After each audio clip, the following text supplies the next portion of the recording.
Offline पंजीकरण बंद होने की वजह से परेशान हो रहे श्रद्धालुओं के साथ बस ऑपरेटर भड़क गए हैं। श्रद्धालुओं और बस ऑपरेटरों ने मिलकर यात्रा प्रशासन कार्यालय पर जमकर हंगामा किया। सरकार के खिलाफ नारेबाजी करते हुए प्रदर्शन के अधिकारियों को खरी खोटी सुनाकर जमकर भड़ास भी निकाली।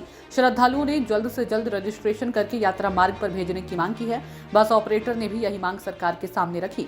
बता दें कि पहले 2 दिन और अब 5 दिन के लिए बंद की गई ऑफलाइन रजिस्ट्रेशन की वजह से हजारों श्रद्धालु ऋषिकेश के यात्रा पंजीकरण कार्यालय परिसर में परेशान हैं। पंजीकरण नहीं होने की वजह से श्रद्धालु यात्रा मार्ग पर नहीं जा पा रहे हैं। आज श्रद्धालु पंजीकरण नहीं खोले जाने की वजह से खफा होकर यात्रा प्रशासन कार्यालय पर पहुंच गए।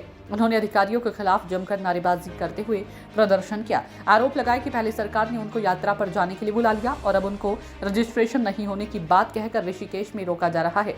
बस ऑपरेटर भी ऑफलाइन पंजीकरण बंद होने की वजह से सरकार से नाराज दिखाई दे रहे हैं। उन्होंने भी पहले बैठक की और फिर यात्रा प्रशासन कार्यालय पर जमकर हंगामा किया। अधिकारियों को खरी खोटी सुनाई। कहा कि ऑफलाइन पंजीकरण बंद होने की वजह से श्रद्धालु भी परेशान हैं और बस ऑपरेटर भी पूरी तैयारी होने के बाद भी ऋषिकेश में ही खड़े हैं, जिससे उनका नुकसान हो रहा है। सीजन का समय निकल रहा है। यदि यही स्थिति रही तो बस ऑपरेटर अपने परमिट जमा करने के लिए मजबूर होंगे। वहीं अपर गढ़वाल आयुक्त नरेंद्र सिंह ने बताया कि गंगोत्री और यमुनोत्री धाम में श्रद्धालुओं की स्थिति फिलहाल सामान्य हो गई है। बद्री और केदार में स्थित अभी सामान्य नहीं है। शाम तक यात्रियों की सुविधा के लिए कोई रास्ता निकाला जाएगा। प्रशासन की सबसे बड़ी प्राथमिकता यात्रियों को सुगम और सुरक्षित दर्शन करने हैं। उनकी जान को खतरे में डालना नहीं है। ने भी हमें आश्वासन दिया है कि हमारे उच्च स्तरीय अधिकारियों से बात हो रही है, शाम तक हम इन यात्रियों की व्यवस्था कर देंगे। पर मेरे को संतोषजनक जवाब नहीं लग रहा है और मेरे को नहीं लग रहा है कि ये व्यवस्था सुधरने वाली है। अगर ये व्यवस्था नहीं सुधरी है, या तो प्रदेश सरकार अपने प्रेस रिलीज करे कि इस प्रदेश आने की आवश्यकता नहीं है। अब यात्री यहाँ पे आ रखा है, बसें यहाँ उपलब्ध है। अगर यहाँ पे यात्री हो जाए और हमारे बसें ना हो, सारा प्रेशर हम पे डाला जाता है, हमसे बोला जाता है बस उपलब्ध कराइए, तब हम उन व्यवस्थाओं करते हैं। आज वो बसें भी खड़ी है और यात्री भी खड़ा है, तो इसलिए हमें निर्णय लेना पड़ेगा। और हम फिर अपनी बैठक हुई हमारी, उसमें ये निर्णय हुआ अगर ऐसा होता है, यात्रियों के साथ जो दुर्व्यवहार हो रहा है, जो ये परेशान हो रहे हैं और हमारी बसें जो खड़ी है, तो हम अपनी बसें पूर्णतः ही खड़ी कर देंगे। उसके लिए पूर्ण जिम्मेदारी सरकार की होगी, शासन प्रशासन की होगी। अब लाखों यात्री जो जा रहा है, जिसकी वो संख्या बता रहे हैं, वो प्राइवेट कारों से जा रहे हैं। वो कोई यात्री नहीं है, श्रद्धालु नहीं है जिस श्रद्धा से ये यहाँ पे खड़े हैं धूप में। वो जो यात्री उन कारों में जा रहे हैं, वो तो पर्यटक है, वो पिकनिक मनाने जा रहे हैं। उन चीजों पर रोक लगनी चाहिए।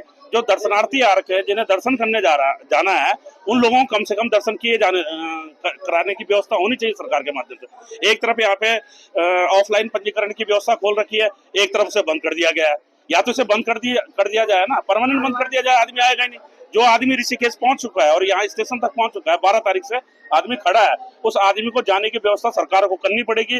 अन्यथा इस प्रदेश का तो नुकसान होगा ही, हमारा भी नुकसान होगा और प्रदेश की छवि बहुत ज्यादा धूमिल हो रही है। अलग बात है कि मीडिया हाउस द्वारा दिखाया नहीं जा रहा है। आप यात्रियों का इंटरव्यू लीजिए, कितने कितने दिनों से यहाँ पे खड़े हैं। इस परेशानी के लिए कौन जिम्मेदार है? मैं यहाँ के शासन प्रशासन से पूछना चाहता हूँ, वो अपने माँ बापों के साथ, अपने बच्चों के साथ इस धूप में खड़े होकर अपना रजिस्ट्रेशन करा दे, फिर इनके लिए वो नियम लागू होना चाहिए। अधिकारी बर्थ कपड़ों में रहते हैं, इन यात्रियों के लिए व्यवस्था कराएगी, आप इस व्यवस्था को दिखाइए। पहले 4-4 दिन ये खड़ा रखा, धूप में खड़े रख के इनका रजिस्ट्रेशन करवाया गया और आज उन्हें बोल रहे कि आप 4 धाम यात्रा नहीं जा सकते। आपकी ड्यूटी तो जून की है। आपने यात्री से पूछा क्यों नहीं कि आपको जून की डेट दे रहे हैं? आपने रजिस्ट्रेशन करा दिया इनका जून का, अब बोल रहे हैं आपका जून का, तो जून तक यहीं पर रहेगा यात्री। कहाँ से खाएगा, कहाँ से रहेगा? और इसके घर में कोई काम ही नहीं है। तो निष्क्रिय हैं लोग और ये लोग सॉर्ट आउट नहीं करना चाहते कि किस तरह से समस्या का निवारण हो। हमारी इनसे एक ही मांग है, ये जल्दी से संज्ञान में ले, यहाँ पे भौतिक निरीक्षण खुद करे। सीएम साहब आए यहाँ पे ऋषिकेश में, हरिद्वार में, और प्रमुख सचिव यहाँ पे आए, तब जाके इसका निवारण होगा।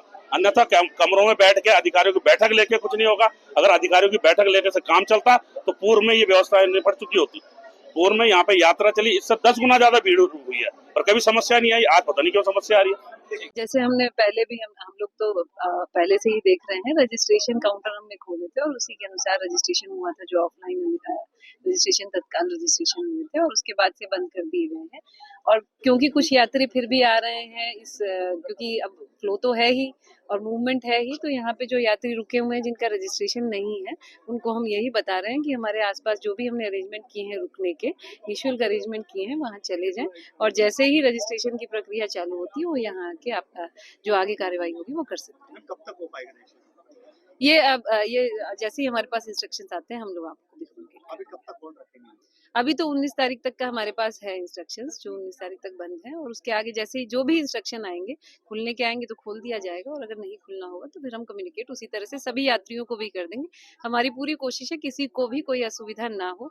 हमने रहने का, टॉयलेट का, पानी का पूरा अरेंजमेंट यहाँ पे कर रखा है, और आसपास के जो हमारी धर्मशालाएं और वेडिंग पॉइंट है वो भी हमने सभी यात्रियों के लिए खुलवा दिए। आपने बातचीत की है और लोग बोल रहे हैं कि खाने की व्यवस्था भी नहीं है उनके पास, उनके लिए क्या देखें? नहीं, अभी मेरी बात हुई, सबने कहा यहाँ पे चाय की, खाने की 2 टाइम भंडारा लग रहा है, चाय की व्यवस्था सुबह भी, शाम को 5 बजे भी। हमने यहाँ पे एक समूह का भी, जो हमारा एसएचजी ग्रुप है, उनके द्वारा भी स्टॉल्स लगवा रखे हैं कि अगर कोई पेमेंट बेसिस पे खाना चाहे तो वो भी कर सकता है।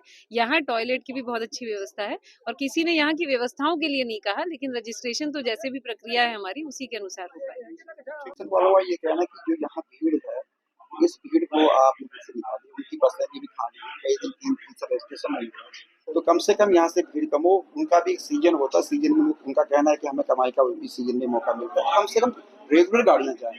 इस समय क्या है कि हायर लेवल से, क्योंकि हमारे धामों में यमुनोत्री गंगोत्री में प्रॉब्लम आई थी 3 दिन पहले, अब वहाँ स्थिति हालात सामान्य हो गए, अब केदारनाथ बद्रीनाथ में थोड़ी प्रॉब्लम आ रही है, तो शासन लेवल में हर दिन मॉनिटरिंग हो रही है कि किस धाम में कितनी कितनी गाड़ियां जा रही है और कितनी गाड़ियां जाम में फंसी हुई, कितनी छोटी गाड़ियां जा रही, कितनी बड़ी जा रही। तो शासन ने ये निर्णय लिया कि चेक पोस्टों पर ही ये सुनिश्चित किया जाए कि कितने लोग जो है रजिस्ट्रेशन जिनके पास है वो लोग जा रहे हैं, कितने लोग जिनके बाद के रजिस्ट्रेशन है वो लोग जा रहे हैं। और कुछ लोगों का कहना यह है कि हमारा जो उनको पैड वो दिया गया है, उसमें भी वो सिस्टम, उसमें डेट अंकित नहीं किया, तो हमारे सर सब ये स्पष्ट कर दिया गया है कि यहाँ से जो भी ऑफलाइन रजिस्ट्रेशन होंगे उसमें तिथि निश्चित होगी। अभी जो पिछले समय कुछ उनके जो बैंडेज हैं, उस बैंड जो है उस बैंड में डेट मेंशन नहीं था, उसके उससे भी अव्यवस्था कुछ हुई है।